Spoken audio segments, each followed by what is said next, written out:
Welcome to Master Powercast. A couple weeks back, we talked about a very underrated, underappreciated cartoon in Brave Star, and this time we're going to do Bionic 6, one of my personal favorites. And Tyler, I know it's one of yours as well. You've championed this for years. We haven't talked about this show in a long, long time.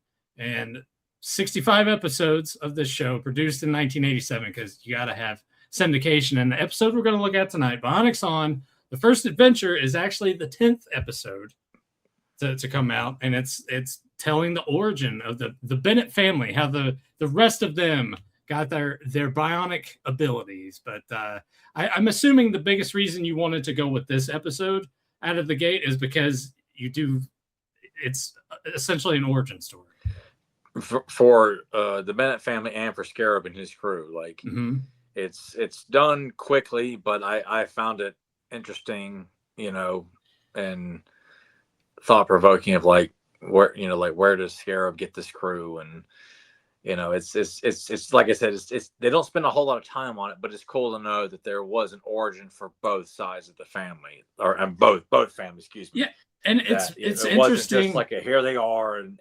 yeah, it's interesting though that it's the 10th episode. To wait that long to kind of give even if it's sort of brief, because it does go by very fast, but to give that explanation on the 10th episode is a little odd of a choice. It is. And because the first episode, Valley of Shadows, like it's you go into it thinking that you're going to watch like the beginning or something like that, and it's just not that at all. It's just like you're already into a story that's already been going on. This battle between good and evil, it's already established. It's been going on for who knows how long. And here it is, no explanation. That's not always a bad thing. Yeah, absolutely. And I think the context of how this episode is set up, it's reminiscing about how it used to be when things were more normal. They weren't normal, but they were more normal than they currently are. Well, for the kids, it was normal because unbeknownst to them, they didn't know who their dad was. But we will get into that. Produced and animated by TMS Entertainment. TMS, of course, if you go and look at the Wikipedia page, involved in a lot of the stuff that we've enjoyed and consumed over these decades. A laundry list. I'm not going to sit here and just go down them all, but very proven studio, to say the least. A lot of those animators broke off and started their own companies that produced a ton of other things that most of you out there have probably watched. So yeah, let's go ahead. We will dive right on into this. Actually, before we do, let's give a little love to the LJN toy line that came out. Die cast figures, 3 3/4 inch size, fucking fantastic. But if you're wanting to go on eBay and buy them, it may take you a while because I got really, really picky when I started buying them. If there's any big imperfections on these, don't want it, because the bad thing about having that die cast metal is the paint that they put on them. Depending on how kids, it scuffs easy, and kids weren't like how Tyler and I were with our toys, especially me. Like I'm not clanging these things around. So if you go on eBay and try to look, there's a lot of them that are in rough shape. Scarab took me a stupid amount of time because he was the last one I needed to complete the toy line, and between the white paint yellowing and just the general chipping of the paint, like I think even the one I got is not absolutely perfect, but compared to all the other ones I kept coming across, oh boy. So I would highly recommend, well, most of the time we're like, hey, we encourage you, go buy all these toys, go on eBay and feel like a kid again. But with this toy line, as much as I love it, it's very hard to recommend go, because you're going to be on the search for a long time, unless there's a lot on there that someone's selling and they took really, really good care of them. But do you have all the figures? I have everybody. Okay. They're not complete, but I do have, they're only, Glove was the only one I wanted to make sure was complete, because he's not Glove without his glove. Yeah. And of course I have his handgun as well, but I got everybody. They're just, missing a backpack or weapon or their tool, and I'm like, for the most part, that's No. just not important to me, because in the show they don't use weapons. Yep. You know, a glove is the only one, and Madamo is harp. But for the and Chopper doesn't come with a chain, which you had the ingenious idea of putting together a small little chain. Yeah, I found one that just scaled with him really, really well. Yeah, and why he didn't come with a chain is beyond me. Mm-hmm. But it's one of the most beautiful toy lines that ever came out of the 80s. The card art looks great. The figures are colorful and vibrant. The commercials for the toys are amazing if you haven't seen those. I just, it's never understand. I mean, why this particular property, especially when in this day and age, everyone they're pushing for diversity in every aspect of entertainment. Doesn't matter what it is, we need diversity. This show was ahead of its time, and it wasn't beating over the fucking head with the checklist. It's this is it. This is who they are. We're not trying to like be stylish with what we're doing here. We're telling a story, and this is the family and what they're going through. Yeah, I mean that was one of the coolest things about it is JD is adoptive, and then Bungie is like their foster kid. So yeah, it's stuff like that you never really saw in cartoons, especially. No, and they're not like letting you, hey, look how progressive we are. Look what we're doing. It's like, no, this is it. It doesn't take time to just hammer this in. I remind you again. It's there. Let's move on. Yeah, they all refer to Jack and Helen as mom and dad. These kids have moved into a situation that they're happy with. Mm-hmm. They have new siblings. They feel like they are a part of a legitimate family. There's no, there's it's in the theme song, for fuck's sake. Yeah, it is, and they blend so well together. And I love that. They're all treated as like, they all come from the same family. It's you're not shown, a great deal of any kind of backstory. You get a hint at Bungie's. Yeah, with his father. Yeah. But, but honestly, it's irrelevant. It's not important. These kids are here. They're part of this family, and they're happy, and they're adapted, and they're prospering. They're all doing well, and that's important. You don't need to sit there and add all these extra layers of like, well, JD comes from the hood and grew up in the streets and he was poor and all this other like stereotypical black backstory. Like you can't write a black character that doesn't come from the streets. Like, Jesus Christ, man. Like, I'd like to think it's not always the same stereotype, but that seems to be what everyone wants to go with. They had to, it doesn't do that. It doesn't go down that route, the preachy route and all that bullshit. Yeah. Well, let's go ahead, Tyler. We'll jump on in. Episode 10, Bionics on, and we get the echo effect. Yeah. God, I would love to like a reenactment of that, man. It'd be so fucking cool, man. So the biggest thing you at home are going to see, it's just the video quality that we have here. And this is all we have. And that bugs the shit out of me. Like, I wish NBC, since they own the rights to it, currently would at least just put it out digitally. I'm not saying you got to put it out on DVD. Put it out digitally or something for people to purchase. I mean, the Internet Archive episodes are not bad, but do something better than the ones that are on YouTube, because most of the YouTube ones are like squash frame. They're missing part of the picture, and to give us something like this cartoon deserves it. But we start off here with our intro with y'all family. Which it's a absolutely breathtaking opening. The theme song is catchy as hell. It's an earworm for sure. Nathan's been singing it and humming his own version of it all day as we're recording this. Cut to the American Pie scene with Stifler. You've been singing that shit all week. But it's beautiful. Like it wasn't until I was when I think you had burnt or put them on a flash drive, because I think all it was really on YouTube at the time, I think, was the intro and maybe an episode or two, but it had been probably over 30 years since I'd actually, or maybe not that long, But Didn't I seem to recall you were mentioning maybe that you caught these on Sci-Fi when you went to the beach. well, I knew they were on Sci-Fi, and Yeah. I think I got to watch it once, maybe twice, in its entire run on the Sci-Fi Channel. I think it's because I was staying in Nag's Head at the beach, and they happened to have the Sci-Fi Channel, and I actually was able to catch, I think, one of the episodes where you're pretty much like, I had to tell her, like, no, I'm not doing anything. I'm going to sit and watch this cartoon that no one else remembers. Yeah. And it was one of those things too. You feel like, not only did I feel like I was the last person on Earth who still liked He-Man and She-Ra, I was like, no one's going to know what Bionic 6 is, and I just thought, like, man, I'm the only one who remembers or gives a shit about this. And my vague memories of only, that there were 6, but Jack was the leader, and Dr. Scarab, Madamo, and Mechanic were the 3 villains that I remembered. I didn't remember Glove, Chopper, or Clunk.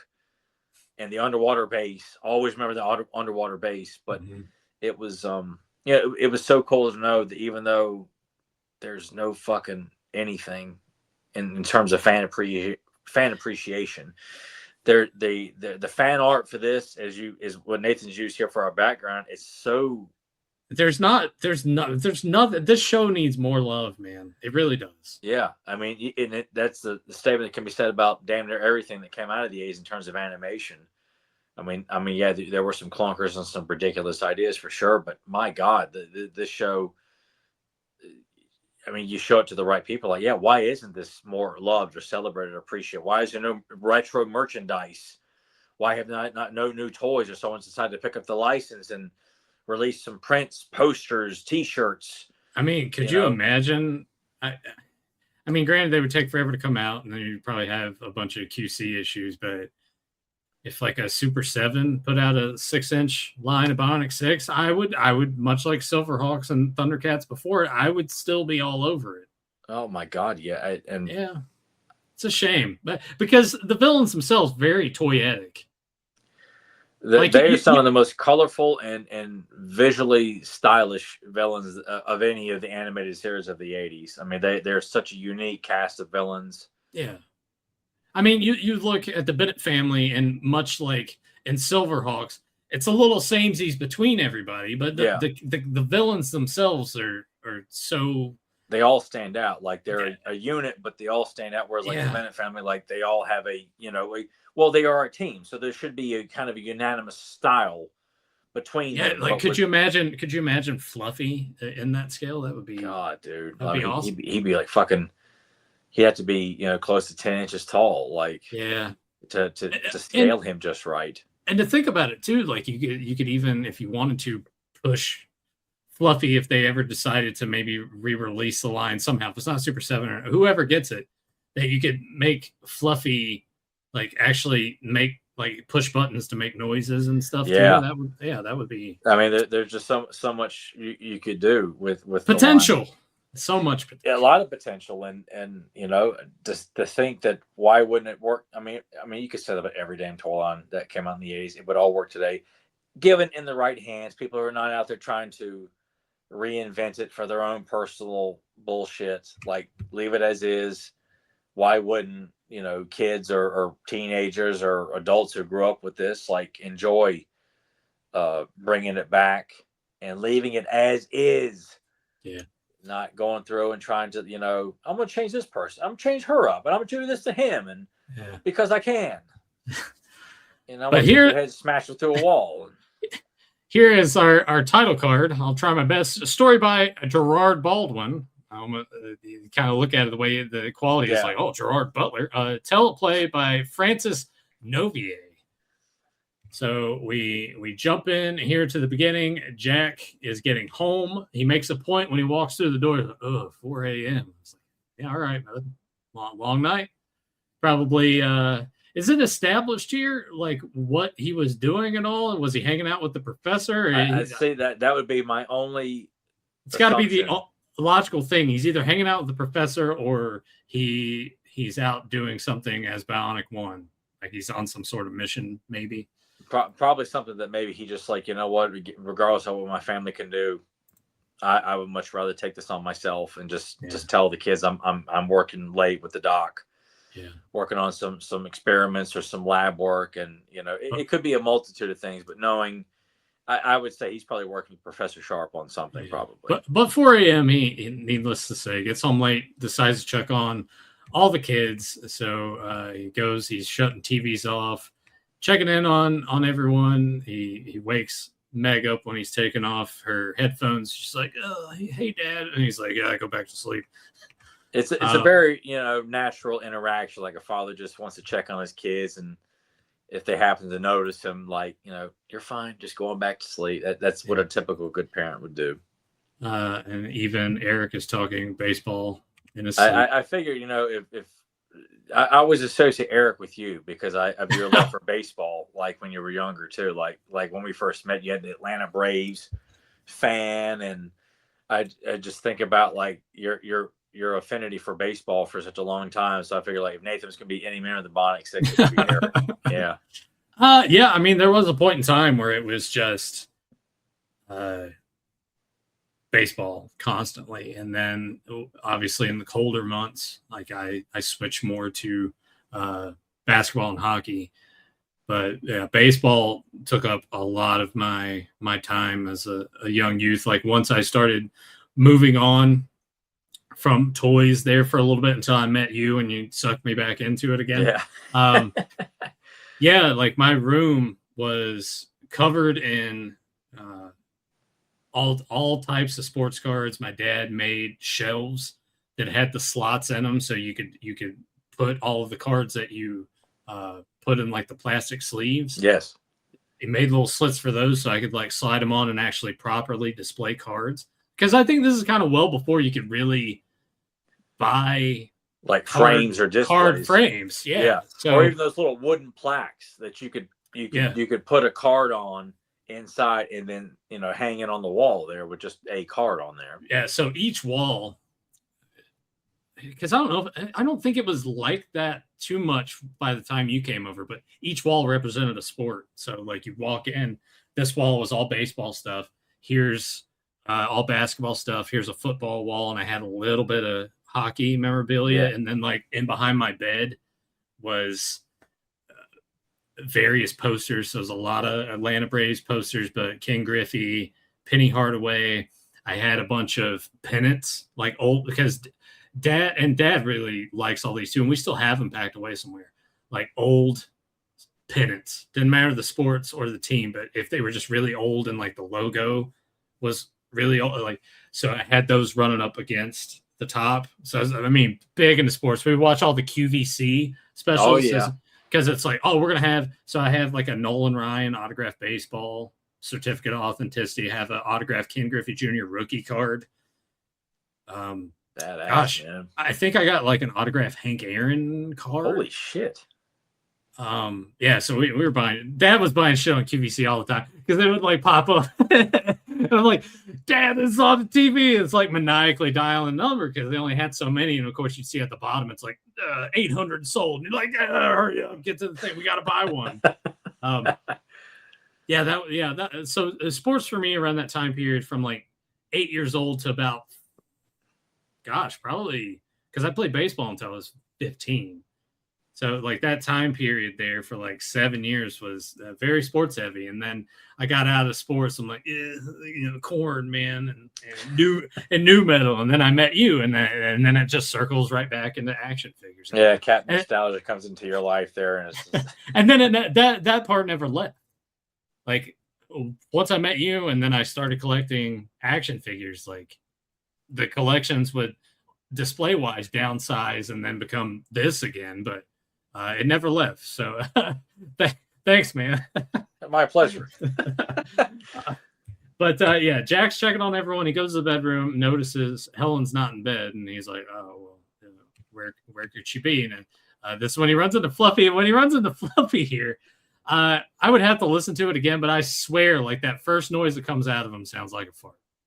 I know it's just like a beep or a boop, but it sounds like a fart. Yeah, it's mechanical noise, but yeah, I guess, yeah, you could probably take it as his version of a fart. Yeah, and Fluffy's like, "I'm hungry. You got any cans?" Yeah, because that's what he eats. If you don't know, he loves to eat aluminum. That is the one thing that he likes to consume. Yeah. But Fluffy's a fantastic character. Oh, love the design, love the voice. Not used as much as you think.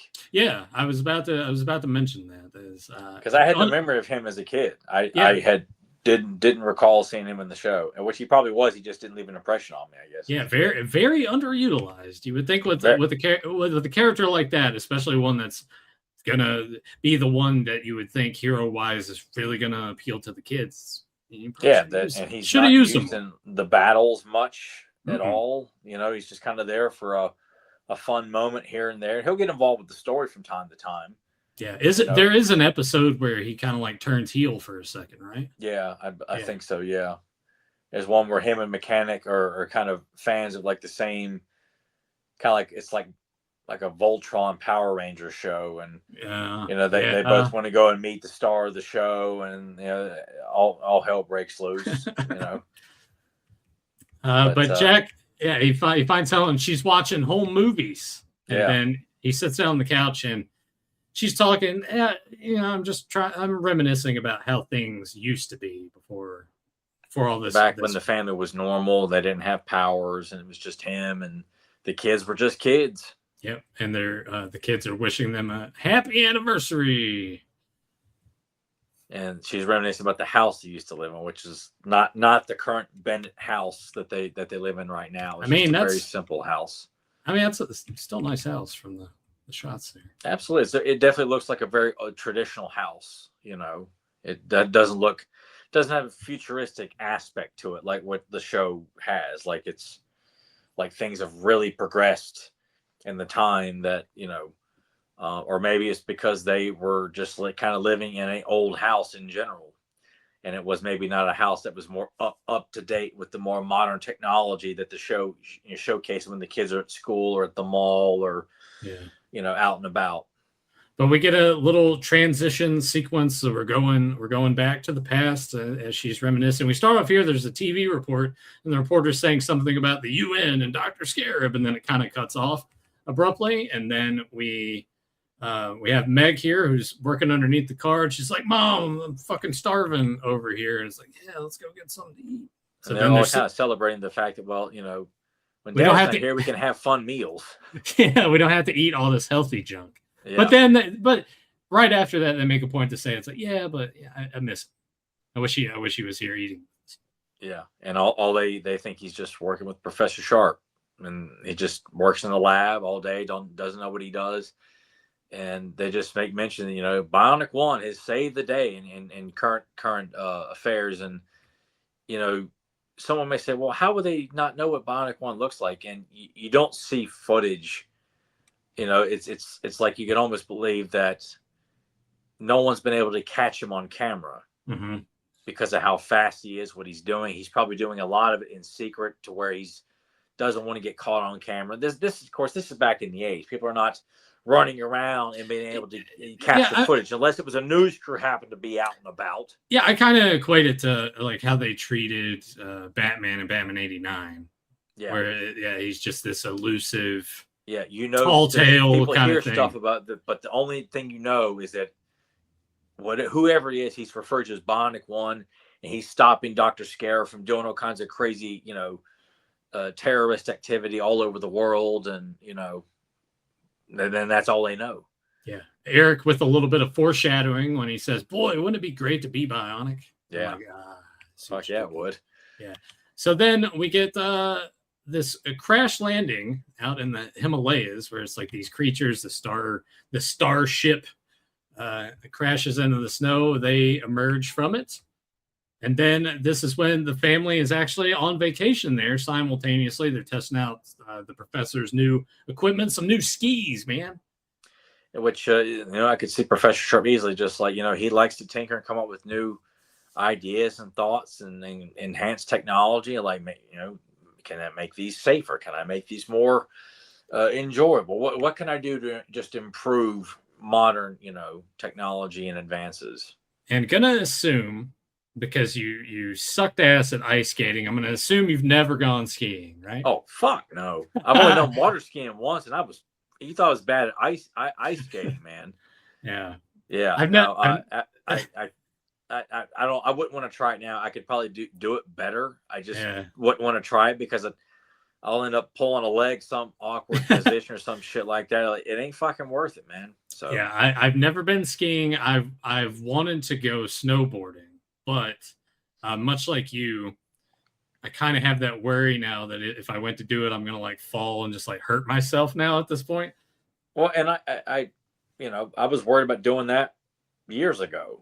Not much has changed. I just don't feel the need to. It's impressive when people can do that, and that people can do some amazing things when they're snow skiing or water skiing or using snowboard. Like it's all impressive. But when you can get hurt in the gym or get hurt doing something at work, Yeah, it's like, what, I'm gonna go out and of course you get hurt playing basketball, you get hurt playing fucking wiffle ball. yeah. I mean, you could get hurt just walking Yeah, outside. just being active without being cautious and stuff like that. It would really just, you need to be doing it from a younger age. And just get better at it. Yeah, we're at that age now. It's like, yeah, I do want to try snowboarding though. I know Emily tried it probably like 10, 11 years ago, and she busted her ass real good a couple times. So I'm like, yeah, I'm kind of curious, but I've been mentioning to her for years now. I'm like, we need to go ice skating. She's like, yeah, okay, sure. Because I keep bringing it up. We should go ice skating.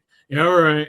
So inevitably, we need to do it, especially since there's places now that are closer than what they used to be years prior. But they're testing out the equipment, and as they're doing this, those creatures that crash landed are up ahead, and then we cut to Professor Sharp. He's heading into his laboratory, however you want to refer to, and comes across that there's something in the Himalayas his satellites are picking up on. Yeah. And at this point, simultaneously that he's doing this, then Scarab also is picking up on these signals. We get our first look at Dr. Scarab here, which he's a great villain. I love his voice. I love his cadence. I love the way that he talks to everyone. I love his sarcasm. It's just a great villain, a great look too, like very mad science. I know, especially with like the like, I guess always from his, like, it's like a reflector of some kind, like the head, like a traditional doctor headpiece. Yeah. But his look, the George C. Scott, tone to his voice, his humor went over my head as a kid. He's written so wonderfully. Like you take him seriously, but he's written like so likable. Like he has a lot of sarcasm, smart ass remarks to his crew or his brother, Professor Sharp. It's just, he's consistently well written. There's not one episode I've watched where the villains are written to be like, oh my God, Lord. Where it's like the latter half of season 2 of He-Man. We're like, what the fuck happened here, man? That's true. The Bennett family camping out in the tent. There's a point. I can't remember if it's Eric or if it's JD that says the forecast. JD's emphasizing like the forecast. It's supposed to be perfect weather. Like what? Why is this doing? Something's off right now. At this point, our alien creatures are gonna push this snowball. I mean, I say snowball, but it's almost kind of like glacier-esque. It looks like a big block of ice or a big boulder of ice. Yeah. At this point, Jack, with his bionic hearing, picks up on it, and he's kind of distracted momentarily. Like, are you? And he's like, oh, yeah, sorry, not paying attention. So this rolls down. They scream avalanche. They get covered. At this point, Helen's like, look, they're going to find out at some point, Jack. He's like, you know what? You're right. And then it's Bionics on. Yeah. And then the echo. I love the echo effect that they add on to that. I do too. And the transition of like seeing what it looks like when he does that. Like his skeleton, all the bionics that are added into his body there. And just the kid's like, holy shit. So Dad's Bionic one, and the animation of him digging through the snow to get him out of the avalanche is it's so beautifully animated. Yep. And so the kids are like, still like, they're just shocked. Like, our dad is a superhero. Like, we have so many questions. And then Scarab shows, and this, of course, the Cyphron show up in multiple episodes. I'm like, my God, I wish we had gotten these for army builders. Yeah, that would have been a lot of fun. I'm thinking like, man, they're not in every episode like a Horde Trooper would be, or a Cobra Officer or Trooper, but the Cypherons are used often enough. Like, man, if we had gotten a second wave of Bionic six figures, like I would like to think the Cypherons would have been made available to have them to army build along with Scarab and his crew, because they're a fun design to like just pretend like the Bennett family is just kicking the shit out of all these robots. They're just a fun, simple design. And speaking of kicking the shit out of, we get a nice little action sequence here, which is a lot of fun. And because of this, Scarab comes to check out this Black Star, and the Cypherons fail, so it inspires him to create his own faction. And look at that shot of the underwater base. And that has always fascinated me since I was 4 years old. Of like, just looking at that, and a lot of times you'll see sharks swim by, and you're just in awe of an underwater headquarters like that for the villains. Like, villains always have some of the best headquarters, man. Whether it's inside a mountain, underwater, or it is a mountain, or whatever the case may be, man. Like the villains are just. That's when you really get to go crazy with designing a headquarters. And Scarab has assembled this crew of misfits who clearly are, I won't say they're fragile looking people who desire to be greater. Yeah. And they're not given any backstory. We don't know how he finds these people, but I would assume that these people all have worked in the field of science of some kind. Yeah, especially or engineering, with mechanic, in particular. Yeah, especially the one in the middle. But he goes on to say here, when I'm through with you 5 worthless examples of mankind. And just because on that line alone, I guess doesn't necessarily mean that they would have to come from, he probably just sought out like people who clearly are being ignored by society. Observes like, okay, who has the right temperament? Like, of course, we know which one of those is a Glove. Yeah, and then Clunk in the center there. Madame Mo is this frumpy very frumpy lady, and a Mechanic is this kind of hulking, short guy, and then Chopper's on the very end there. Yeah, someone that you would not take to be a very threatening person. So it would have been interesting to see like how Scarab is doing his reconnaissance of like who would be the right candidates who's got the right mind of like, I'm going to turn them into my slaves, but who would be, their desire would be absolute to join me and follow my lead, as long as they give them powers beyond their own imagination. Yep. We cut back to the Bennett family, where they make a point to say that they were wanting to just keep the kids' lives as normal as possible. At this point, Jack and Professor Sharp are talking, and then that's when the line is dropped here. Oh, yes, my brother's Scarab. And they're like, brother. Yeah, that's when they find out that, the world's greatest villain is related to their dad's boss. Yeah. And then we cut back to Scarab, he's starting to, all right, I'm going to work on you guys. So up first, I guess, fortunately and unfortunately for Scarab, this first one doesn't come out quite right. According to him, but Clunk comes out as this hulking. How would you like he's damn near mindless. Yeah. But he's size and strength. And I think when Scarab realizes, what, this is going to work out just fine, even though it may come off like, this is not what I had in mind. But yeah, he even says, looks like I overdid it a little.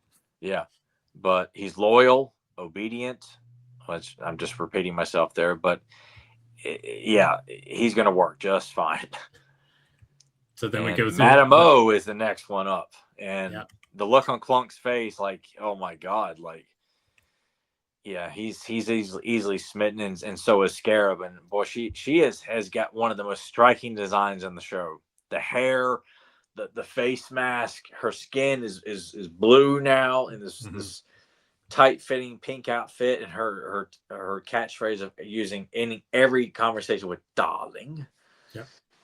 And they all make a point when as they're popping out, Hail Scarab. Hail Scarab, yeah. Yep. Which So is a nice. It's their motto, their slogan. It's always acknowledging him, and this is a cool moment when they have all been created. He's gonna dub them with their new name for the team. Yep. Like, go for the power that lies in your hand, and mechanic. I just keep going if you want to. Yeah, for your wayward tools, and chopper for your ferocity. You're starting to sound like Vince now. Madam O for your mystery, and Clunk. Well, why not? Yeah. Which is it's the way he says it is just it's a very comical line. It is, and it's not too. It doesn't kill the tone at all. Yeah, it's not ham-fisted at all. It works in the terms of how kind of he views Clunk as well. It's just all right, you're here. Yeah, you are what you are. Everyone else has a little bit more going from you. You're just a big Hulk. Yeah, so to speak. But they're ready to do battle. Yeah, with Bionic One. Yeah, Hell Scarab. But yeah, because at this point, Scarab's like, I've got him outnumbered now. So we go back to the Bennett family, and at this point, the aliens attack. Yeah, the aliens attack. We have a good fight sequence again. He throws one of them into like the ice wall, and that's kind of a big mistake because it comes crashing down on top of everybody.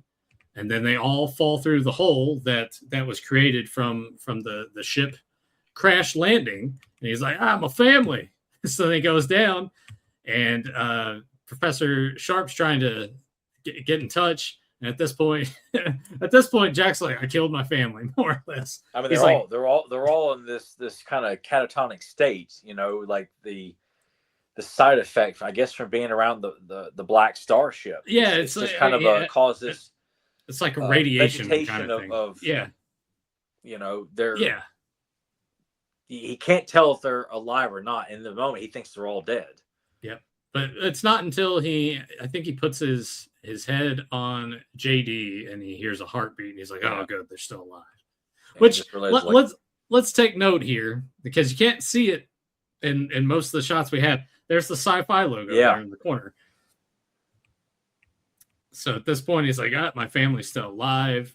Professor Sharp's like, all right, well, you got to round them up. Yeah, because this is a time bomb. Like where you're at is gonna explode here. You don't have a whole lot of time to fuck around. And I was like, well, I'm not leaving my family, so he fucking throws them all on his back. All of them are on his back. Which I tell you, dude, that's impressive. Able to balance, one person on your body without but he's got the whole fucking family, man.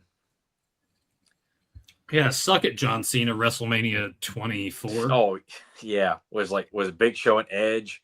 Yeah. He has them both on. Gives them both the attitude adjustment, I think. And goes down the mountain, and the aliens just, that's when the explosion takes, the explosion happens after he's just barely made it out of there. Yeah. And gets the family back to Sharp's laboratory. And at this point, there's not really any choice. Like they're gonna have to get the Bionics. Yeah, it's like the only reason it didn't affect you is because you were bionicized. Like if your family's gonna survive, we have to operate on them now. Yeah, and I mean, there's some hesitation here, but I mean, he's got no choice. It's like let your family. Yeah, I get it, because for him it's like, I went through this big transition of becoming this larger than life character, but who can do all kinds of great things. Like I don't know if that's a world I want my family associated with. Yeah. So it gives context. Like it's a big decision here. It's not it is a matter of life and death, but it's like it's a change. It's going to change their lives forever. They will not be normal. They will not get to grow up and live a normal teenager's life anymore. Yeah. But I mean, if the alternative is death, I was like, I would want my family you don't have too. much, but it's like thinking like my kids are gonna be exposed to this world from here on out. Like, no way around it. So there's going to be some science stuff going on. There's going to be a quantum leap that's going to be made, and they're going to have to time it just right, is what he tells Jack here. So like when they mention Quantum Leap, I just start thinking about what's his face. Scott. Not Scott Baio, but fucking Bakula? Yeah. Is that his name? Yeah, Bakula. Yeah, there it is. Scott Bakula. Yeah. Where he's he becomes a kid wearing a Moose T-shirt and says he's something in particular. Yeah, and he's looking at himself in the mirror. Yeah. I wish I had some people at work show me that same clip about a few months ago. I'm like, yeah, I've seen this. Yeah, TV, much different space during this day and age. Yeah, but they do time it just right. The family is made bionic, and I would be torn. Like, obviously, I wouldn't want all of my family to perish, but it's on one half of it is he's probably spent however long like keeping his identity secret from them to protect them, and now here it is that like now they're in the shit. They're just like me now. Like they're going to have to worry about responsibility of their identity. You can't go out and brag to everybody about what you can do, and there's some good episodes too. I think about the one where Eric, has a possibility for trying out for the Yankees, and decides, what, fuck it, I'm gonna go bionic, and I'm gonna have the Yankees pick me, and it's a good episode of just like realizing like what you should do versus what you can do. Yeah. But at this point, this is when they all show up, bionicized, and they're like, Helen's like, we're a family, and then we get the theme song. And Nathan kicks in with the theme song there, and they're going to go back to the Himalayas because they need to do some more reconnaissance on that Black Star ship. Yep. So then we get this, like, and then now they're back. Scarab's got his crew, and he's like, all right, let's go whip his ass. We got this.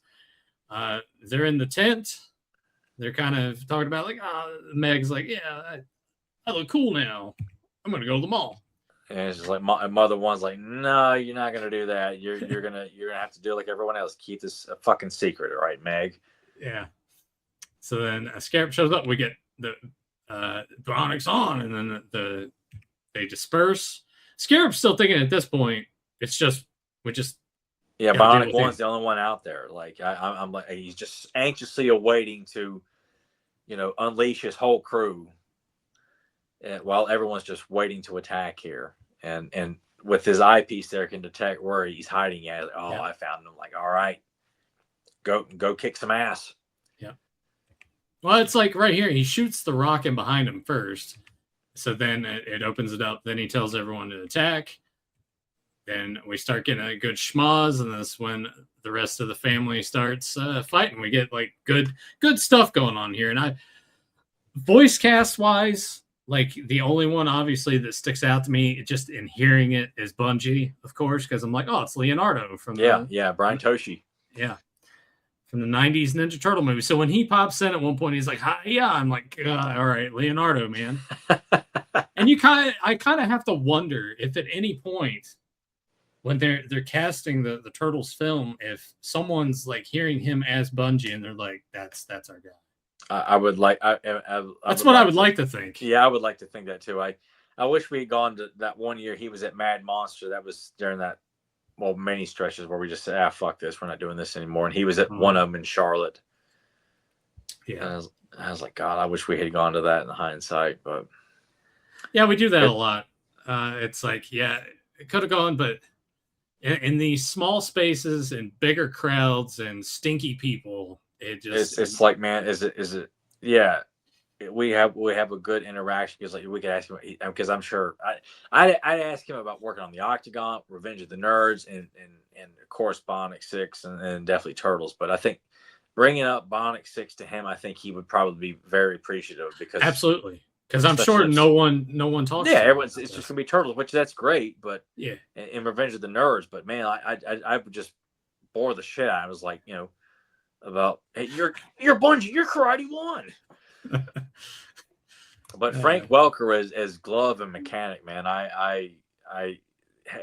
getting to revisit the show as an adult, Glove has become my favorite of the show. I just love he is the backstabber of the group, that archetype who just feels like he can do better. Or he's there to kind of like poke and prod, Scarab if he feels like he's failed. He's there to kind of remind him, yeah, you fucking suck, dude.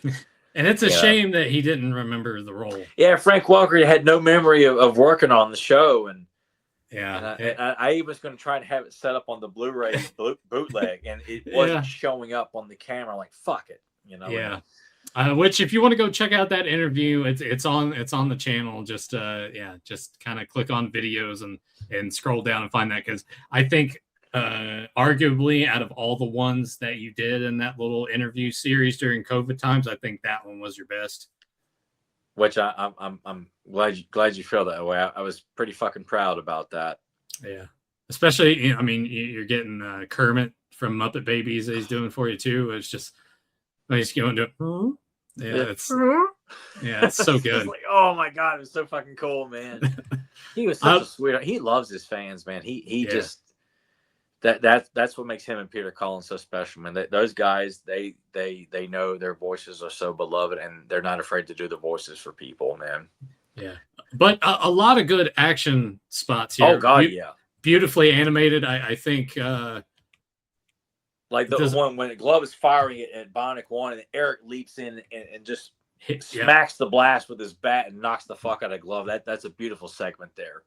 Which, going back to the action figures you were talking about, accessories, big shouts out to my dad, who like whittled me out of a little piece of wood, like a little bat that he could hold for the action. Yeah, because the one that comes with Eric it's a yellow bat, almost looks like a wiffle ball bat. Yeah, no, can't have that. Can't have that. No, so I have like a nice aluminum bat or like a top of the line wooden bat, Yeah, and you'll see in the photo, because I'll probably take a picture of this and I'll show that early on when we're talking about when we were talking about the line. I'll show a picture of the shelf I have right here, but beautifully animated and done right here. This one too, when Rock One like runs circles around Madame O and then takes her gun and just stomps on it in this cool animation here. I think it's just one of the coolest animated segments of this fight scene here. Yeah, because like her whole thing here with the speed, it's sort of like Flash, Chitara esque. Probably not as fast as Flash, but still nonetheless. That is her strength. Whereas Bungie enhances his karate skills, IQ and Sport One. There it's almost like strength and agility. Mm-hmm. For the most part, it doesn't stand out as much. Eric tends to use his baseball bat, whereas JD will use his strength. Is kind of his kind of go-to. And Mother One is telepathy.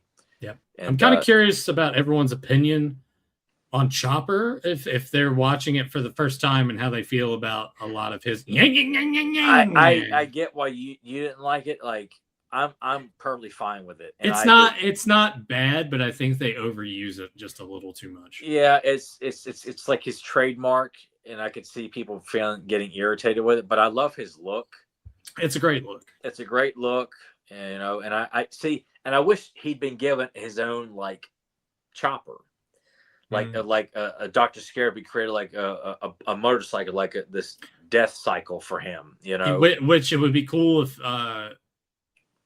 It's anything like land, sea, snow. It can traverse on all terrain. Yeah, would be fun. It's just something that would be fitting for him, like his own personal vehicle. And not to say everyone would have to have their own, but for someone who is he's a bionic Hell's Angel almost. Like you kind of feel like he needs to have a bike. He's probably the only one of the crew, and maybe I guess a mechanic because. I mean, maybe mechanic is the one that puts it together. Yeah. So it's something I feel like they could have easily done something like that. I don't know why they didn't do that, but Scarab's crew get their ass kicked because he was not expecting the whole Bennett family to come out of the woodworks, let alone all be Bionic-sized, if that's a word. Yeah. So they bail. They get the fuck out of Dodge, and at this point, Jack thinks that it's about to blow up again, and Helen's like, no, it's not the case this go around. It's actually going to take off and leave in peace. Which it's not explained, it's almost as if like it's irrelevant, as to like why the ship landed there in the first place. or the aliens, trying to protect it, they could get their ship up and running again.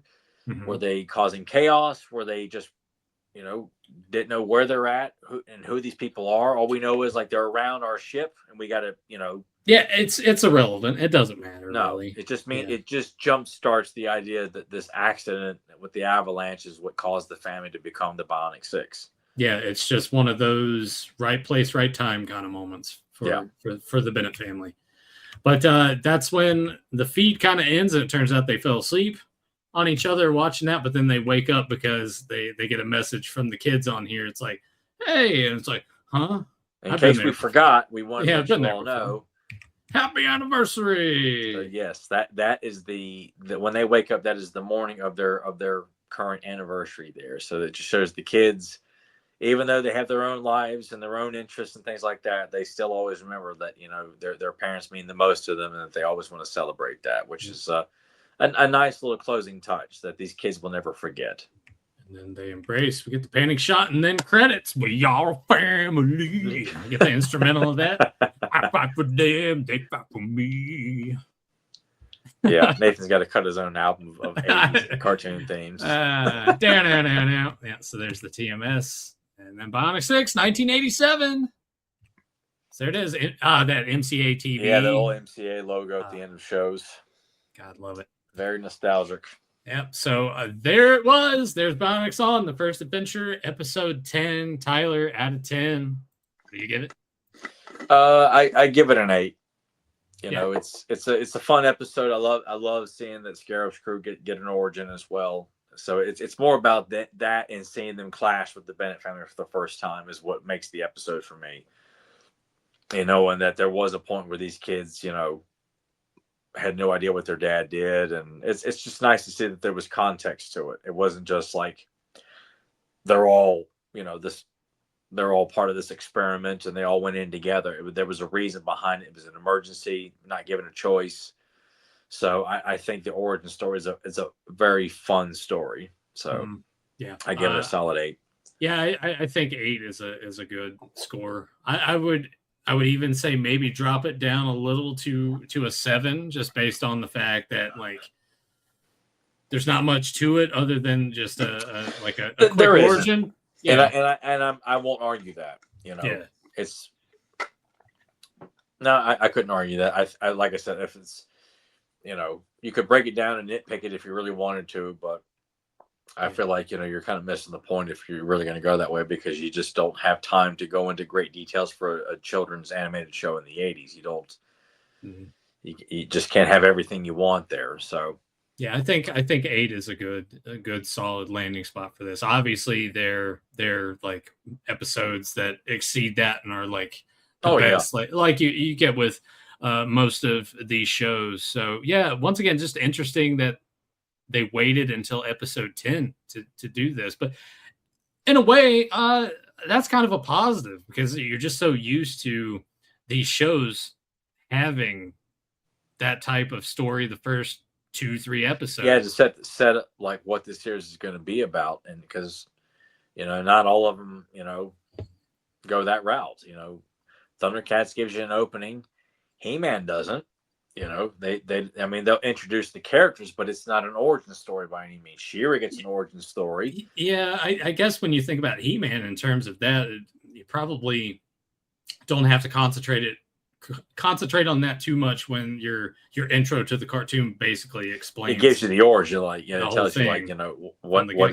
Yeah, and it's sometimes that's kind of a convenient way of going about it, is that make your origin the intro. That way anyone new to the show will always know what the show's about based on that. So that was a cool approach that they took here, to just hit the ground running, and you're just going, learning these characters, and then a few episodes down the road, then you get how they came to be. So 8's all around for Tyler and myself. We'll go ahead and we will take a quick break, and we'll be back right after this.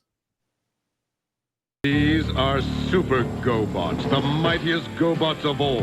Stax, Leader, One, and Psycho sold separately. Think you're big enough for the king of the road? Try me. Mighty robots, mighty vehicles, robots. Too big, Stax. Not so fast, Psycho. Thanks, good buddy. Super GoBots. Stax, Leader 1 and Psykill each sold separately from Tonka.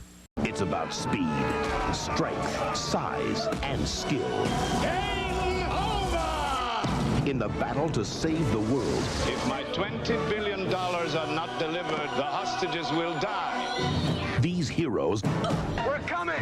will go all the way. We'll have to do better than that. Okay. Jean-Claude Van Damme, Raul Julia, No! Street Fighter, rated PG-13, starts Friday at theaters everywhere. Listen up. I'm only gonna say this once. It's the G.I. Joe event of the year. Be on the lookout for action-packed G.I. Joe episodes hosted live by Sergeant Slaughter. So grab your helmet. A buckle on your bandolier. It's a season of Sarge. Now you're talking my way. All this fall on G.I. Joe. Be there. Because if you ain't, we're starting without you. This morning at 7:30 here on Channel 2. And we're back. Tyler, it's time for some feedback that we got on the Return of Granamere. We had one from the UK Comic Review with James, issue 35. Wish you could have been there. And then I'll read. He say it was an asshole again. Not that I recall. I would have But to. I'm sure he thought it. So James, fuck you too. And then some feedback I got through Messenger. But we'll start off here with the Return of Granamere. This comes from Gary Buchanan. Love the Eldor. Been watching old wrestling as well, Nate. You should watch some old Dusty Rhodes. Yes. The Eldor that we received from Tom was a wonderful, thoughtful gift. Oh my God, was it ever? And the only way we can think to repay him is by buying him some alcohol and maybe, just maybe, buying him some shitty movie that he doesn't own. Good luck with that. In regards to watching some old Dusty Rhodes, man, geez, I was trying to think because Dusty was always a wrestler in his peak when we're talking like early 80s and a little bit prior. NWA, his rivalry with Ric Flair is what immediately comes to mind. But is there anything, Tyler, that you can think of Dusty wise that would be good to go back and watch? Maybe the feud he had with the Macho King a little bit, but he's wearing the polka dots. And and that's the thing. I have never been a fan of Dusty, and it's not that I don't appreciate what he did in the ring, but as a kid, I'm like, he's a fat guy. He's a fat guy in polka dots.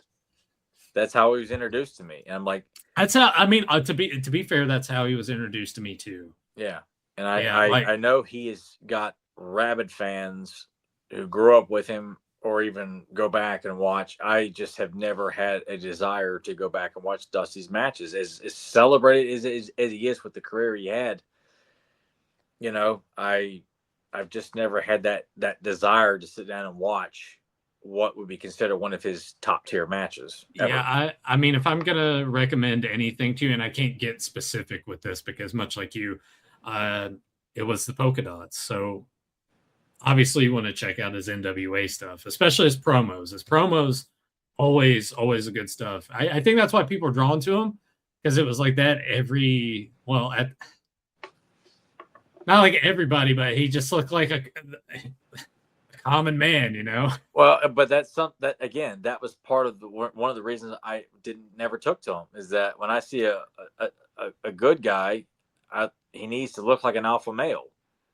You True, know? And especially that in was the my wrestling perception, world. though. I didn't see fat guys as like, hey, he's cool.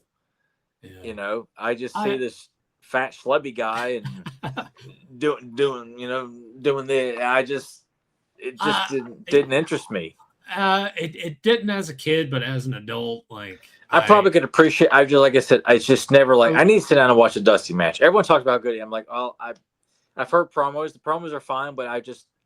Yeah, let's watch some old Dusty matches with Ric Flair.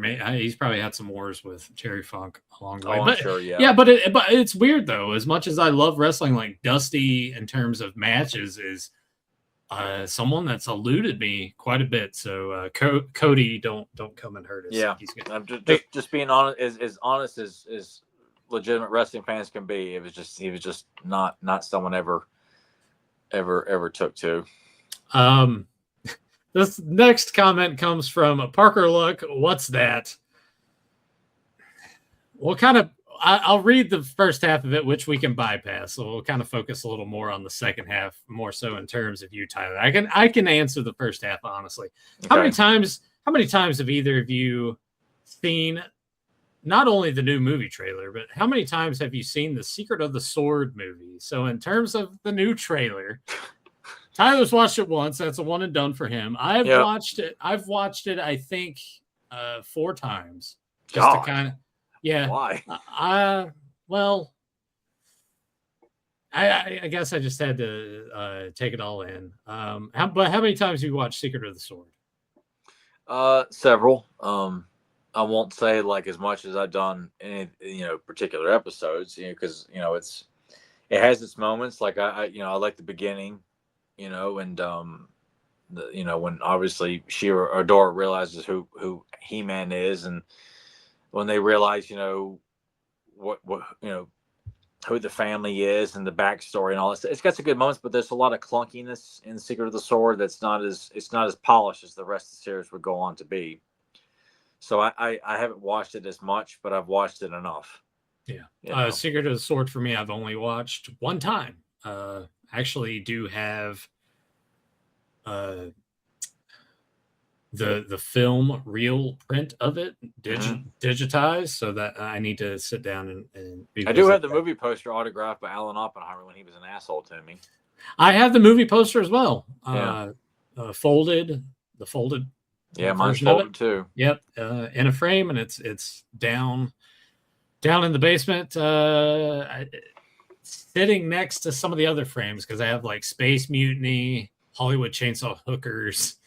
I think I got Commando down there, Cobra, and Conan.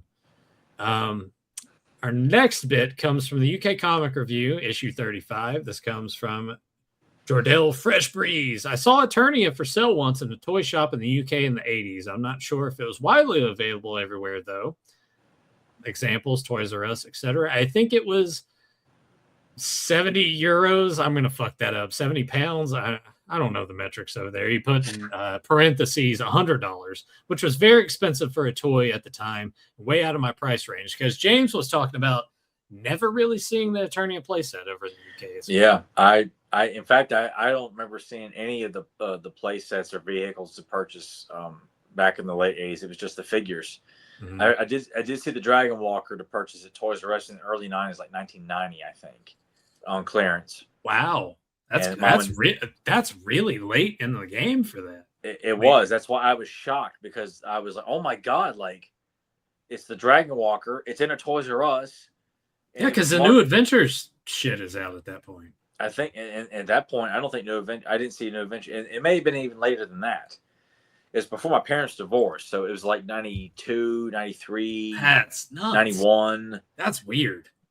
But it was somewhere in that time frame.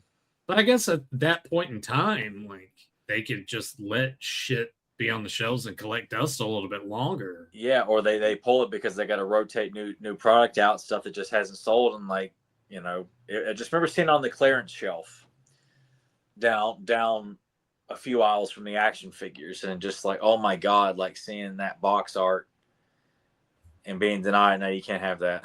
God, even on clearance? Yep. What the fuck? Yeah. If only my dad would have been there, man. He would have bought it. Oh, I know. And then, yeah, your dad would have made it right. So that's doesn't sting as much as being denied the Night Stalker Jitsu 2-pack, but maybe one day, dude, you'll get that like mint box. Man. I mean, maybe one day.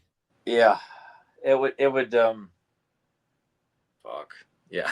It's like I never thought I'd have the 3 towers here. Yeah. I never say never, dude. Never. It's possible one day I can. Anything is possible in the WWF. Yeah. This next bit comes from Drawing by Hand. Went on to mention a lot of the character model reuses in Return of Granomir. Oh yeah. And pointing some of those out, and said that they give Return of Granomir a solid 9 as well. I'm glad Tyler's got the 3 towers. Looking forward to seeing his setup. Awesome Eldor gift from Tom. So The plan is, I've talked to Tyler about this, is once he's got that room, like just how he wants it, everything set up. It's pretty much done at this point. All right. Yeah. Soon it's just just a matter of like, I got some totes over here and some boxes of comics right there, but it's the cleanest and most organized it's been in a long time. So soon enough. It's pretty much done at this point. It's a lot, but still subdued. I will go over there. I will take my phone. I'll film a video. I'll give a little room tour, and I will post that on the channel so everyone can see Tyler's collection. Shit, we should probably make another video of just all the stuff he got packed away. God, we don't have time for that. And I don't want to take time to do it either. The next bit comes from Mike Lomax. Great episode. For Tyler's workout compilation, I find the intro music to the Centurions and No Guts, No Glory from the Galaxy Rangers are good myself. Nathan, I hope you get your Filmation Granamere very soon. I also enjoy Hot Fuzz 2. I have an indirect link to the film. The supermarket chain that appears in the film is called Summerfeld. I used to work for the company at the time the film was released. I look forward to the upcoming episodes with James. So in terms of the classics Granamere, Filmation Red, Sean Darren actually reached out to me. It's like, hey, I found this Facebook marketplace. Check it out. And I was like, the price is really good on this. Like, a little more, yes, but compared to what you see on eBay, fucking fantastic. And I noodled over it, and I decided, I'm like, I'm going to do it. But then I went and looked at the guy's profile, and he's like, does not ship, only local, and that's like hours away. I'm like, I can't do that. Yeah. So maybe one day, but yeah, Tyler, we need to add some more to your workout playlist. Have you added anything new to your workout playlist lately? I mean, I got a YouTube playlist and I have a Spotify playlist. I got an iTunes playlist, which I don't use hardly anymore. Man, just all those services, just like Tyler's workout playlist. I mean, I got, I think like 75 videos on my YouTube workout playlist, from movie stuff to cartoon themes to pieces of music that are like synth wave stuff. You do the Mean Gene Hulk Hogan workout, right? That's my pre-workout. Hell yeah. Oh, Hulk. Oh, you're going, oh. It's always so good. Yeah, but I'm always looking to expand. Anytime I have like a fresh like piece of music to listen to, it's like a brand new explosion to the workout. I mean, so. I can't relate to that, but I'll ask you this question because I kind of experienced this today when I was just putting on random stuff on Spotify, and it's just like I have a few playlists that I've made myself. So when I'm just driving around, and I like to do this every now and again, I get kind of nostalgic. I go to like drive around old stomping grounds and hit old roads and find places, and memories come flooding back. But when you hear certain songs, and the immediate answer is probably going to be yes, but do you get goosebumps when you listen to certain stuff, or is it more just like a like some energy that builds up inside you? Because I get goosebumps when I listen to things. Both. It depends on what the mood I'm in, though. If I'm in a mood of like just kind of thinking random stuff, and I play something that has a lot of impact to it, I can get goosebumps. But a lot of times I'm listening to stuff that just makes me want to go work out. It gets me pumped up, or gets me energized and excited. I always get excited when I listen to Bobby Brown's On Our Own. Like, I listened to that today, actually. Yeah, and I not just because it's my favorite Ghostbusters thing, but I also feel like it applies to what you and I do, or just in general. Like, you want something done, you got to do it yourself. Yeah. It's up to us. We got to take control, and and I don't. I mean, you could have sang it if you wanted to, man. Oh, I could. I know that song inside and out, but and I don't like to look at the messages of like what songs are talking about, because I don't give a fuck. But when I listen to some songs, like sometimes like that in particular, I feel like it applies to you and I. Mm-hmm. You want something done, got to do it yourself. Like, do it. You want to do it done right, then you and I need to do it. And I think when I listen to On Your Own, like it not only does it kick all kinds of ass, but it's applicable to what me and my best friend are working on. Yeah. But for the most part, I don't, what is this song really about? I'm like, I don't give a fuck. Does it sound good? Does it make me want to go lift a lot of weight? Does it make me want to go run really fast? I'm with you in that regard. I am very lyrically selective when I'm really paying attention to stuff. And it happens so much that I'm concentrating more on how the music sounds. And that's just all I focus on. Yeah, it's just like tonal vibes. And then when you really start, sometimes when you really start breaking down the lyrics, and the perfect example is back in middle school, there's I guess you'd call it R&B group. Yeah. They're called Next, and they had a song called Too Close. Mm-hmm. And it's all about a dude dancing with a girl and he's getting a boner. And I'm not paying zero attention to that. I'm just like, this song sounds great. And you go back and you listen to it, and he's talking about how like he's getting chubby, I'm like, oh wow, all right. I didn't even think about this at all. And here I am jamming to this shit, 7th grade, like singing it and not even paying attention to what I'm singing. So yeah, I'm with you in that regard. You know what I followed up that song with? It was also another Bobby Brown track. My Prerogative? Nope, Humping Around. Oh, really? Yeah, that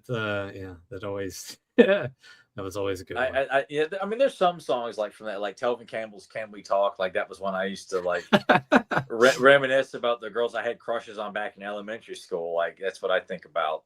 Yeah, that or "Be My Lover" by LaBouche. Like that was a popular song that I didn't get to hear as much on the radio as I wanted to. Or Mr. Vane. Yeah, I was actually about to bring that one up. Now I do work out to Mr. Vane, and there's a mix on YouTube that someone put together, and it's with like an assortment of like really attractive girls dancing to it. But the mix of it is just it's just really, really good to work out to. Plus, you see images of beautiful girls dancing that song. It's always badass. So I know what I want, and I want it. I just thought that song was the coolest fucking song, man. Yeah, well, I mean, that was like all those clubby, dancey songs. Yeah, and you just hear them on in the car on the way to the mall or on the way home from the mall on a Saturday or Friday night. Absolutely, it always reminded me of playing basketball too. Speaking of which, did you ever listen to Skilo's "I Wish"? No. Really? You don't? No. Do you not know the song at all? That doesn't ring any bells. No. Really, the one is like, I wish I was a little bit taller. I wish I was a baller. I wish I had a girl who looked good. I would call her. No. Oh, I gotta send you this track. Yeah, it's so good. I wish I was like 6'9" so I could get with Yoshi because she don't know me, but Yoshi's really fine. No, you don't know any of that stuff? No. All right. No. Well, anyway, this comment comes from Jaime Mares. Sent this to me personally through Messenger. Listening to the Clawful episode, thanks for the shout out and appreciate what Tyler said about me. That was very cool of them. Great episode. Love you guys shooting the shit. Love the wrestling talk. I think that's why I like the pod so much. I was agreeing with you guys on watching old wrestling and how it's comforting. So I have another question for you and Tyler. Since he's rearranging his toys between all the different toy lines, do you put certain characters next to other specific characters? I'll give you some examples. I always have Bazooka next to Alpine, Leo and Raph together while Donnie and Mikey are paired up. Scareglow and Ninja are paired up. There's a lot of obvious ones like Flint and Lady J, Snake Eyes and Scarlet, Destro and Baroness. Okay, I got to get back to work. Keep up the good work and have a nice big game weekend. I'm not going to say the SB. So big game weekend. But Tyler, the characters you always have to have together on the shelf. Oh, yeah. Definitely Cyclone, Mossman, Clan Champ, and Lizard Man. I tend to put them together. But they're not at the moment because I think Lizard Man worked better on the other side, but that's kind of like a grouping I tend to keep together.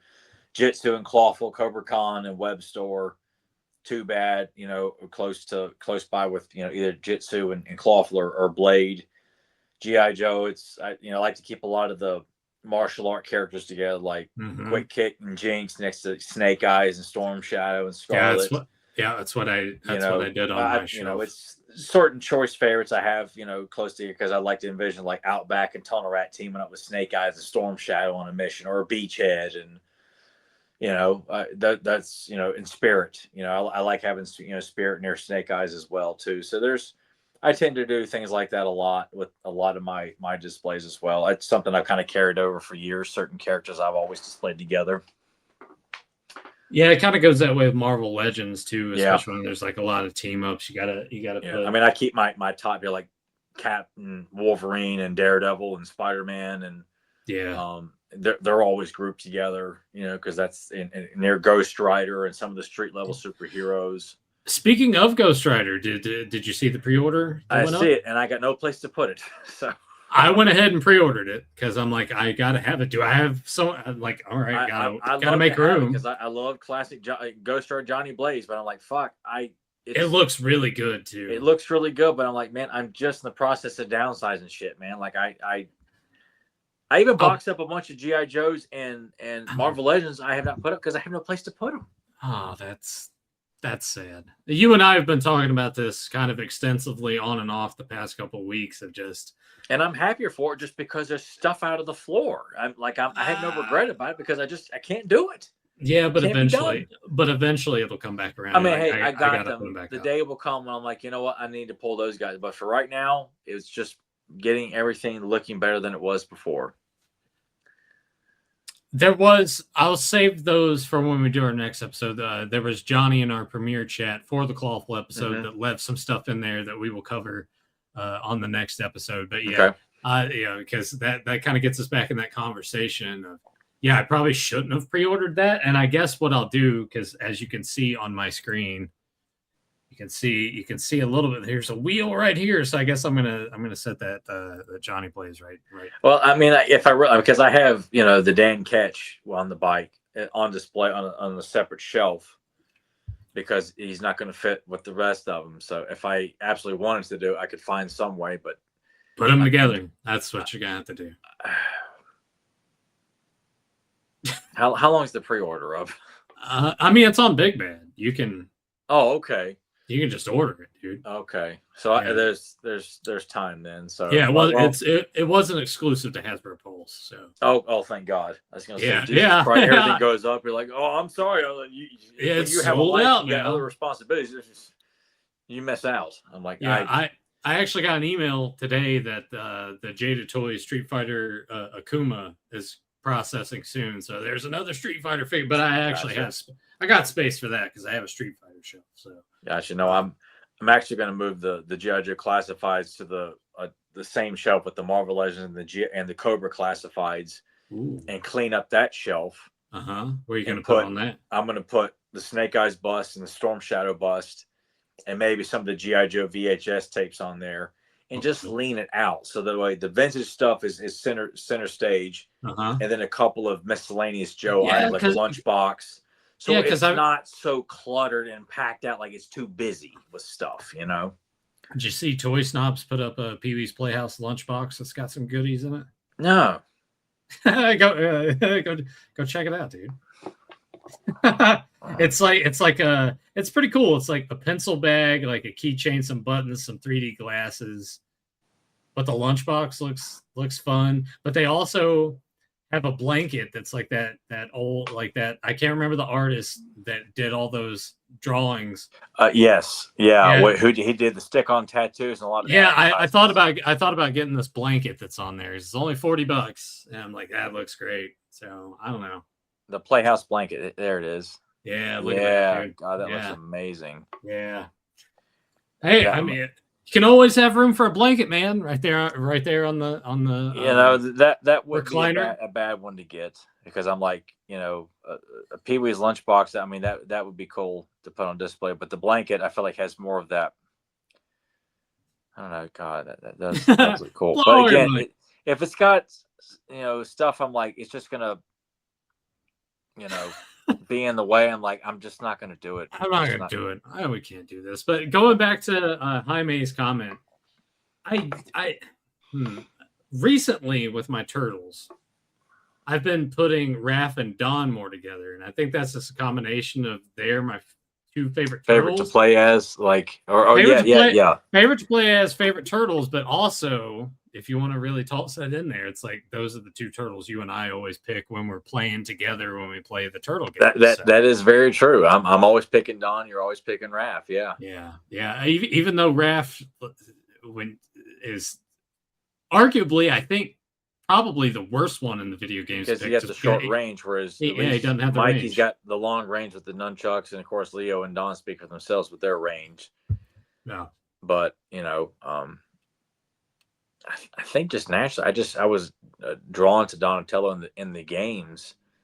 I think just the visual of him.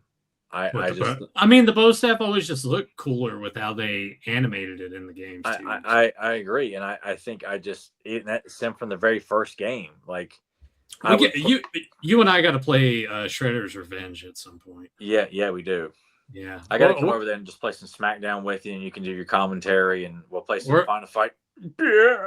No, we're long overdue for like Turtles, more so for me, like because we talk SmackDown stuff, but Turtles, Battlefront. Oh, I was gonna say Battlefront, man. Back.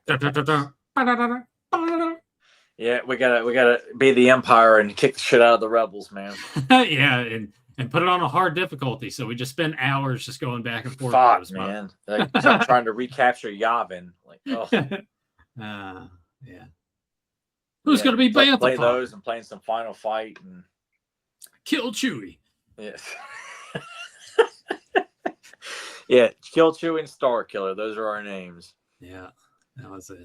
Oh man. All right. Well, before we start going down the rabbit hole of nostalgia, we will go ahead and get out of here. I hope everyone enjoyed us covering Bionic 6. If you haven't done so already, make sure you like this episode, leave a comment down below, and make sure you hit that subscribe button.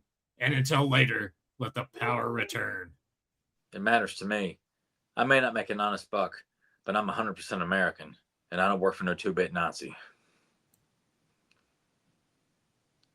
God damn it. I should know this. Oh, yeah, you definitely should know this one. Definitely. I'm not going to be gentle about this, and you definitely should know this one. I don't know why my dog is freaking out in the background. Maybe he knows the answer. Yeah, maybe. Yeah. That's the whole thing. Is like, you know this, you dumb son of a bitch. I think I was too distracted by that to really like hone in on it. 2-bit Nazi. Man, I'm gonna feel like a total asshole. See if I can give you another softball one. Another softball. All right. This is part of the same conversation. Hey Eddie, what's it like working for a Nazi? Is he paying you in dollars or Deutschmarks?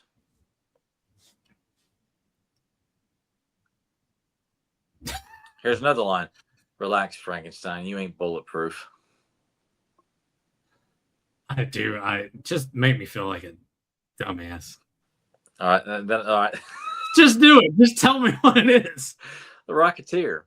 All right. Yeah, Nazis. That should have tipped me off. I should have known, man. Timothy Dalton being an undercover. God, he's so fucking good in that movie. Jesus Christ. Yeah, can we real quick? I know that it doesn't seem long for you at home, but Tyler and I have been talking for quite some time on this particular episode. Oh yeah. Can we talk a little bit about some James Bond before we completely wrap this up? Let's do it.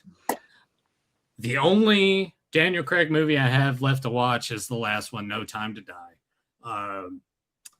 Casino Royale, Skyfall, and Quantum of Solace were all revisits. Granted, I have not watched any of those movies in over 10 years because Skyfall came out in 2013? Yeah, I think so, yeah. 2012? No, wait. 2012 came out in 2006. Yeah, 2006. Yeah. Yeah. Quantum of Solace was 2008. Yeah. Skyfall's 2012, I think, wasn't it? Yeah. Or 13? No, Skyfall's 2012. I got the Blu-ray, I think, in 2013. So that's when I watched it because I didn't go to theaters and see it like an idiot. Yeah, I was an idiot. I was like, I'm over it. To get everyone up to speed too, I had stopped at GoldenEye. So I watched Tomorrow Never Dies, World Is Not Enough, and what's the Die Another Day. Gosh, having to sit here and think because I watched. Brosnan did 5 and he only did 4, right? And he only did 4. So I watched those 3, and then I watched 4 of the Daniel Craigs, in a very short amount of time. Gotta say, Tomorrow Never Dies. I remember most of it. I was like, oh yeah, Terry Hatcher's in it. She's kind of at her peak. She's looking pretty hot coming off of the Lois and Clark show, or close to the end, because I think that show ended in '98, maybe. Somewhere around I only watched, I think, maybe the first 2 seasons, if I remember correctly. Yeah, it kind of coincided with that whole thing. I did not know, though, that like Pierce Brosnan was very harsh and mean to her during filming, but it turned out that she was having morning sickness because she was pregnant, so he felt really bad about that after the Holy fact. shit. But it's not a bad movie by any means, but it's just the main villain in it, just kind of a wiener. I appreciate the whole fact that it's like media moguls sabotaging all this shit and making this so he can create headlines. I'm like, oh, that kind of hits on the head nowadays, but that was okay. But then you really get a steep drop off with the final two. World Is Not Enough. The biggest drawback with that is Denise Richards. Boy, that's like acting with fucking cardboard. She's terrible. Like she's glad that she was hot. I appreciate her more in something that's more satirical, like a Starship Troopers. Like that movie still fucking rules to me. Oh god, yeah. Haven't watched it in a little bit, but dude, that movie. That's when I discovered was seeing her in that. That was the first time I'd ever saw her. Was that Yeah, Christ. It wasn't Tammy and the T-Rex. No. Yeah, but yeah, like that. But that movie was okay. I think it gets a little more hate than. And the girl that plays Electra, Sophia, I don't know, she's French. That's all I know. But she was. I've not watched it. I've watched clips of it with her because I was so smitten with how she looks. Yeah. So I mean, just from a Bond girl perspective, is 2 knockouts in that movie. And then Die Another Day. Halle Berry sucks in that movie. I was tempted to kind of give it the benefit of the doubt for a little while, but then I sent you that clip where she fucking has a storm moment. Yeah, it was just like, yeah, bitch. And I was like, no. I tell you, nothing sours a kill in a movie when they say bitch at the end. Yeah, to really cap it off. What was the fascination with that in the early 2000s? I don't know, man. I feel like Freddy Krueger started it because he would like to see. He said that on a couple occasions. Like I mean this predated that. No, I meant like in the night. Oh, you're talking, yeah. No, yeah, but that wasn't like. That felt different. Like that didn't feel. I still don't like. The only time I don't mind it when he says "Welcome to prime time, bitch." It sounds very malicious and frightening. Whereas anytime anyone else says "bitch," it just eye rolling. It's like they think they're being so cool. Like Ice Cube says "bitch" when he kills the anaconda. The first one goes "bitch." Like Happy Gilmore when he says "Price is Wrong, bitch." Like Happy Gilmore. Happy Gilmore, I don't mind as much. I've never liked that use of like I'm getting over on someone by calling them bitch. It's just lame. I find it kills the moment. Because the action of what you're doing to that person should hammer the moment, not I got to call you bitch. Happy Gilmore, I'm fine with because it's taking place in a comedy. All the other ones are more like horror film, horror and action. And it's completely unwarranted. But I made it through the Brosnan movies, moved on to the Daniel Craigs. Casino Royale, just as much of an ass kicker as I remembered. Man, beautiful looking movie. That opening chase in Madagascar around the crane and the construction site. Oh, it's just a thing of beauty. Yep, the way it's shot was magnificent. Quantum of Solace going into it, I think, helped me a lot because I did it pretty much back-to-back with Casino Royale. Has a lot going against it. The writer's strike going on at the time. It's a shorter runtime out of all the other Bond movies. But overall, I liked, in this iteration, I liked how cold he was given the circumstances of what he went through in Casino Royale and kind of working through all of that and just fucking killing everybody and just being callous to the main villain and leaving him out in the desert. Yeah. So I know that you bought that on 4K and you're going to rewatch that. So I'm curious what you're going to think now. It's been a good 10 years. Yeah. I Or think you might more appreciate since it I've a watched little bit more than you did. Yeah. I hope you do anyway. I definitely did. Is it the best of the bunch? Absolutely not. For now, it's the worst. We'll see how No Time to Die does for me. But Skyfall, I struggle with this. Like, I'm putting Skyfall just a smidge over Casino Royale just because the way that it ends, we're reverting back now to here's Classic the door. Bond. Yeah, the Classic Bond. Here's the door. I remember he's walking through. There's Moneypenny sitting right there, and then you go through, and there's M to give you your next assignment. Everything else in between it was wonderfully done. You talked What'd you think of Severine?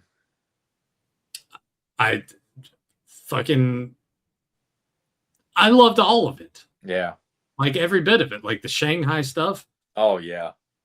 The way, just the way that everything was shot, and you could tell the difference too because Sam Mendes then steps into the role of director with Skyfall.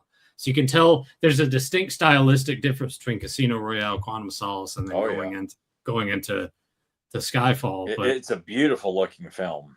I mean, the cinematographer, I forgot what his name was, but Jesus Christ! I mean, I swear everything looks so good in that movie. I mean, there's just.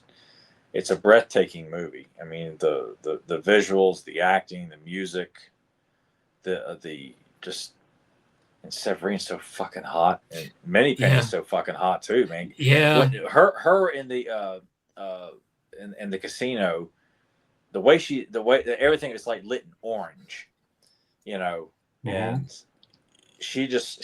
they're both so breathtaking to look at in that sequence there. I gotta say that all the Bond girls in the Craig films have been they're all knockouts. I mean, they're not so far like what's her name, Inspector. She's very cute. Mm-hmm. I wouldn't put her as like top 3, but I like her. You know, she's a very adorable Bond girl. Mm-hmm. You should watch her in Blue Is the Warmest Color. Blue is the warmest color. Okay. I think you'll appreciate that. Don't watch the movie. Just look. I have an idea what you're talking about there. Yeah. But I still say the beautiful Hispanic girl at the beginning of Casino, and then Severine are my favorite of the Craig Bond girls so far. I'm taken by, you know, the French accent, the Hispanic accent, the beautiful brown hair. Yeah. And then of course in Skyfall we can't discredit Javier Bardem's. Oh man, he's so fucking great in that. And you and I talked about this, but just the relationship between Bond and M, Judi Dench's portrayal, which I like the fact that they carried her over from the Brosnan. I thought that was cool that they did that. When I realized that she was in the Brosnan films, they kept her. And I thought that was really cool because she is. When her and Craig share the screen together, boy, they do such a great job. It's just fun to hear her bust his balls, and she's pissed off, and he's just as unmoved with whatever she's got to say about him. Yeah, and then with Spectre, I liked it quite a bit, but you know, having Christoph Waltz as Blofeld was kind of, I mean, it's great casting, but the way that they went about it. It does kind of stumble a little bit. Yeah. I would have preferred that they kept him in this movie a little more in the shadows and then maybe do more of a reveal there in that last movie. And if anything too, since Craig is done now at this point, I would have used that last movie to just, you could do much like Doctor Who in that regard, because it's much like they've done in the past. It's like it's the same character, but just interchangeable. Keep that storyline going in a way if you wanted to. So it that aspect of Spectre was a missed opportunity, but I love the build-up getting there. That all these other villains in the other movies are they're all part of part of it. The tentacles that are stretched out there, they're all connected there. Yeah, and it was a great throwback to that. But I will say this: the most important thing is, for as much as I've really enjoyed watching these Daniel Craig movies, now that they're going to get a new actor to play Bond, I think it is time to kind of not continue it being as dark and as gritty. I would kind of like a little bit more of that fun that the Roger Moore Connery movies kind of had to it. I'm not saying ham it up and, like Tyler says, shucking and jiving and yucks and all that stuff, but definitely make it a little more lighter than what we got with Craig. Like I like that stuff a lot, but it's much like I'm looking at Batman right now. I'm like, it's too much. Let's kind of pull back a little bit from that. Make it a little fun again. I don't know if you agree or disagree with that. I would have to disagree, because I think, because I saw so little Bond as a kid. I only saw, good large chunks of GoldenEye and Thunderball as a kid. So Sean Connery, I was already like drawn to as like Bond. I thought Ross, and I was like, this looks fucking lame. So when I see Daniel Craig and their take, I just thought, oh my God, this I could get behind this. Mm-hmm. I just thought this looks badass. This looks, It looks badass, but I think Daniel Craig kind of lacked the charm aspect. I didn't think he lacked any charm. I found him very charismatic. I think he lacked the charm that like a Connery and Roger Moore bring to it. Like, and I would say even to a degree, Timothy Dalton. Like Dalton definitely had that serious side to him, but he also had that lighter bit and the way that he looks. Like I think Daniel Craig looked too much like straight ass soldier as opposed to like suave ladies man. Like, because he's too damaged in these. Like, yeah, he's getting the girls. Yeah. But and I like the fact that he's vulnerable. I'm saying it's great that there's all these different interpretations. Yeah, you have to pick your poison. Like, what's your preference? What kind of Bond do you like? Yeah, but I'm saying at this point, with the way that they've portrayed Bond in this, like, yeah, like he's damaged, he's vulnerable. I like seeing that in this iteration of it, but I'm saying with the next one, let's not continue that route. I would like to peel back from that a little bit more. But that's just me. I guess I just always think of like Roger Moore as being overly posh. I've yet to watch a full Roger Moore Bond movie, but I guess that's always been my when I see him from afar, I'm like, he looks too prim and proper to be an action hero of any kind. And I know how beloved he is, and you even put The Spy Who Loved Me as like one of your top tier. Yeah, well, I think that's movies. I think that's just because it's like the dynamic between the two and how they go off each other. But I totally understand what you're coming from with that. I think that Roger Moore's Bonds, much like all of them, I think start off really, really strong, and maybe except for Connery because Dr. No is boring as fuck. But all of them start off really strong, and then over time you get the diminishing returns. I think maybe the biggest thing is some of them kind of overstay their welcome, and I don't think Daniel Craig has done that necessarily. And I can't speak for it entirely because I haven't watched No Time to Die yet. Yeah, and I know that that's very divisive amongst the fan base. Like some people really like it and other people are just like, this one is too boring, or it's just not enough. But I don't know, it's weird which ones work for me and which ones don't. And I think it's like finding more of that, especially with Connery and Roger Moore, is more of like finding that balance of having the charisma, the ladies' man stuff, but not going too overly goofy with it. Like, yeah, there's some that definitely have goofy moments in them. That's what worries me, is that going back in the other direction. I in this day and age where everyone would rather make everything to a comedy, even when it's supposed to be an action or a straight horror, there's like they can't resist the urge. Like, we got to goof everything up. We got to constantly make the tone so imbalanced. And I think maybe that's, if you're going to go that route, much like you and I have talked with like Marvel movies, like if you're going to maybe make it a little lighter in tone and not go full goofy, but maybe go back and make it more of a period thing. Put it back in the 60s or the 70s again. Maybe I'd even be down with that. I'd absolutely think that'd be a cool idea. Yeah, because it's like, all right, we've had Craig in present day now for 20 years. Shit, 20 years. Like, I think it'd be time for the next one. It's like, all right, let's go in a different time Well, period. it's the thing too about the Bond movies. If they're going to do a Bond movie, they spend money. Yeah, and you got to think too that all the Bond movies are always reflective in the decade they were made. Yeah. So I guess maybe you do just stick with where we are now, but that kind of goes to the whole question of just like, yeah, where we've been post 2000 has just kind of been the same. To me, it feels like I don't feel like decades have progressed. When I say 60s or 70s, you already are getting a visual in your head. When I say 2010s, there's an identity to that decade in the movies that were made in it. Yeah, and we haven't really had anything. No, I mean that's how modern entertainment is. It's been like that since the 2000s started. Everything's upgrades. Yeah, it's time to I think it's time to, if we're gonna do James Bond again, it's time to put more of like a decade identity to it as opposed to just where we've been going past. But that's not to say I've fucking loved the Skyfall and Casino Royale are sitting 1 and 2 respectively. Yeah, on my entire Bond list. So I look at those in very high regard. But I think just this next iteration needs to do something that differentiates itself from what we've had the past 20 years. But, so there's some James Bond talk for everyone. Yeah, Jesus. I already said the like and subscribe stuff like 20 minutes ago. So yeah, so I guess we can just bow out. Yeah, I'm going to go home now.